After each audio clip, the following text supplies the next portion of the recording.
લક્ષ્ય ન્યૂઝ, એક નજર, એક લક્ષ્ય.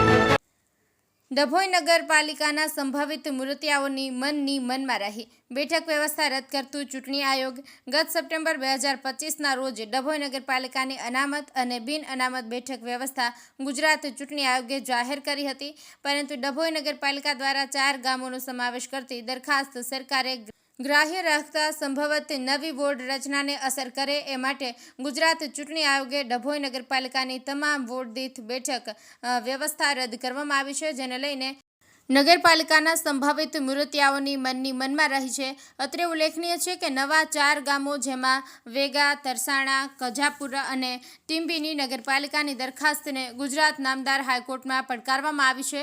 હવે ડભોઈ નગરપાલિકાના 4 ગામોનો સમાવેશ કાયદાની આઠઘૂંટીમાં હાલ અટવાય છે. હવે ડભોઈ નગરપાલિકાની ચૂંટણી 4-6 માસ કે તેથી વધુ સમય ઠેલાઈ શકે છે.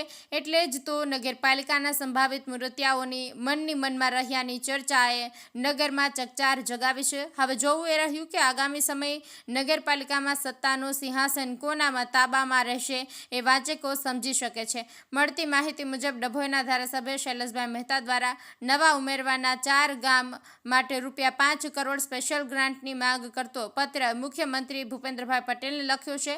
નગર સહિત આ 4 ગામનો પણ વિકાસ થાય તે માટે પાલિકા દ્વારા પૂરતા પ્રયાસ હાથ ધરવામાં આવનાર છે. નિરંજન ચૌહાણ, ડભોઈ.